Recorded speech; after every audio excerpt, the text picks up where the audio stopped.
Aqui é o Padre Arthur do Clube de Leitura Mãe Amável, e nossa reflexão deste domingo tem como tema o Evangelho de São Lucas, no capítulo 16, sobretudo o último versículo do Evangelho da Missa, que é o versículo 9, que diz assim: Granjeai amigos com o dinheiro da iniquidade, para que, quando vierdes a precisar, vos recebam nos tabernáculos eternos. Então, é aquela passagem da parábola do administrador infiel que vai ser mandado embora. Então, ele vai lá fazendo uma série de favores com as pessoas que estavam devendo o seu senhor. E depois Deus, né, o Pai, né, que representa Deus, louva a sua esperteza, né, em conseguir se beneficiar, né? Diz aqui, o Senhor louvou o administrador iníquo por ter agido de forma prudente, porque os filhos deste mundo são mais hábeis na sua conduta do que os filhos da luz. Então, termina o nosso Senhor dizendo: granjeai amigos com o dinheiro da iniquidade, para que quando vierdes a precisar, vos recebam nos tabernáculos eternos. Essa passagem foi sempre interpretada como, claro, em primeiro lugar, essa ideia de que a gente tem que ser esperto, assim como as pessoas mundanas são espertas para as coisas da terra, mundanas, nós devemos ser espertos para com aquelas coisas que vão nos levar para o céu, né? Ou seja, a gente tem que buscar ter essa prudência, né, que vai, digamos, em que a gente vai se aproveitando, num bom sentido, daquelas oportunidades que Deus, né, vai colocando na nossa vida para que a gente, né, alcance o paraíso, né? E um exemplo disso concreto é que a gente, por exemplo, né, a gente precisa fazer mortificação, precisa fazer penitência. Muitas vezes na nossa vida, no dia a dia, vão surgindo oportunidades, ou seja, coisas que acontecem que a gente não queria que acontecesse, que a gente pode suportar com paciência.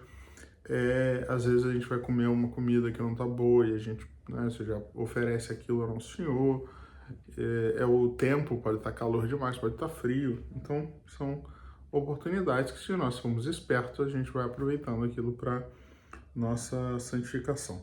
Mas essa passagem sempre foi interpretada também como um elogio da esmola, ou seja, granjear amigos com dinheiro significa que quando a gente dá esmola, quando a gente ajuda os mais necessitados, isso de certa maneira vai beneficiar a nossa entrada no céu, porque a esmola apaga uma multidão de pecados, porque essas pessoas que nós ajudamos podem ir para o céu e podem pedir por nós lá, né?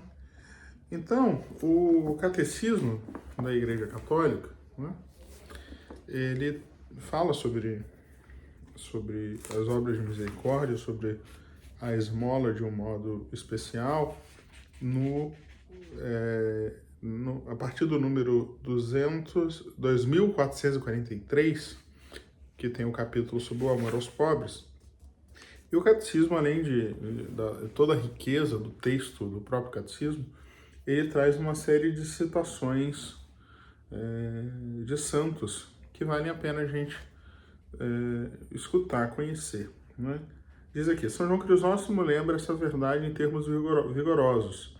Não deixar os pobres participar dos próprios bens é roubá-los e tirar-lhes a vida. Nós não detemos nossos bens, mas os deles.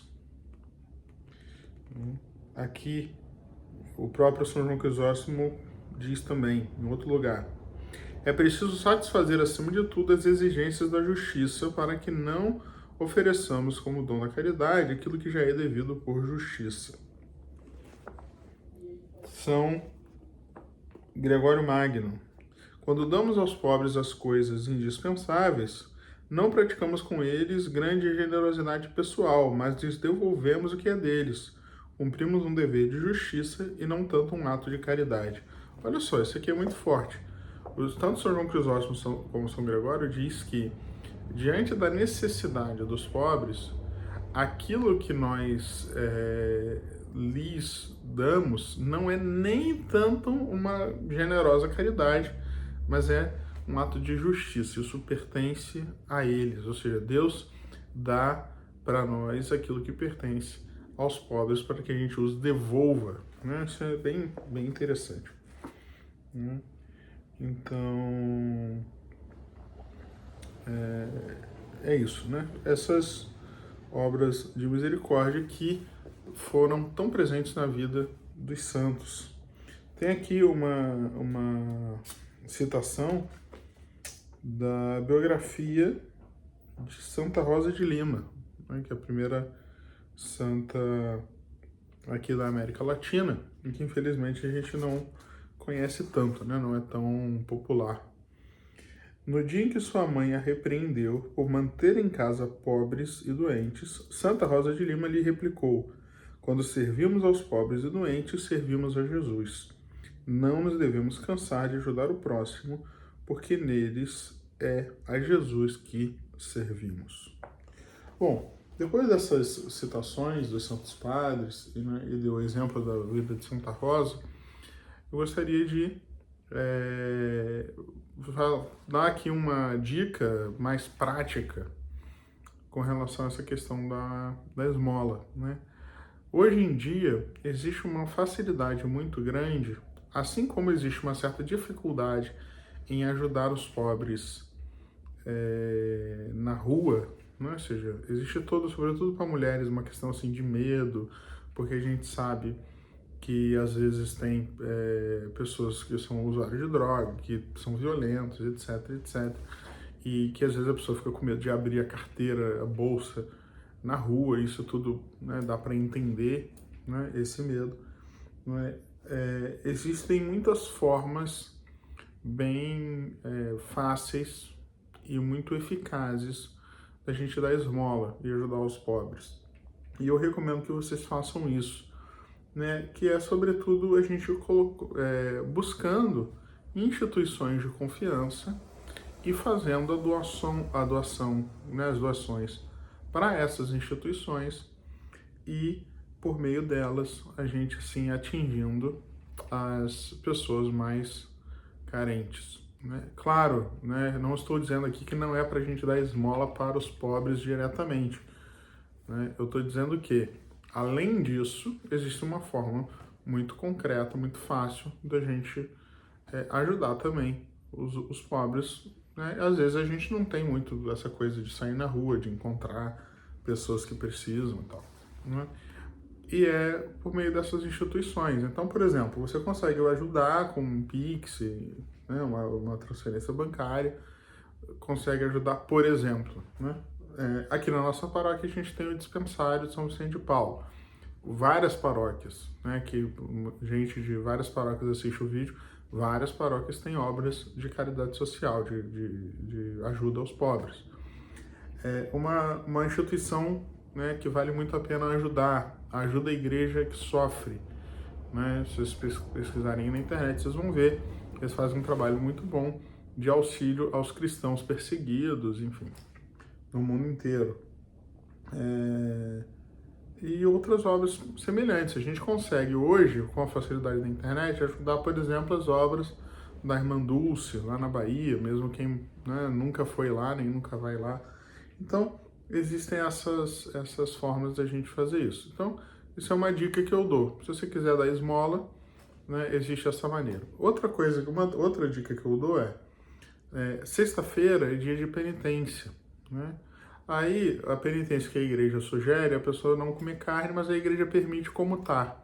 Às vezes é uma sexta-feira que você vai, por algum motivo, comer carne e você quer comutar, por que você não faz uma ação dessas aí, uma caridade, uma esmola, doa um valor aí para uma instituição dessas?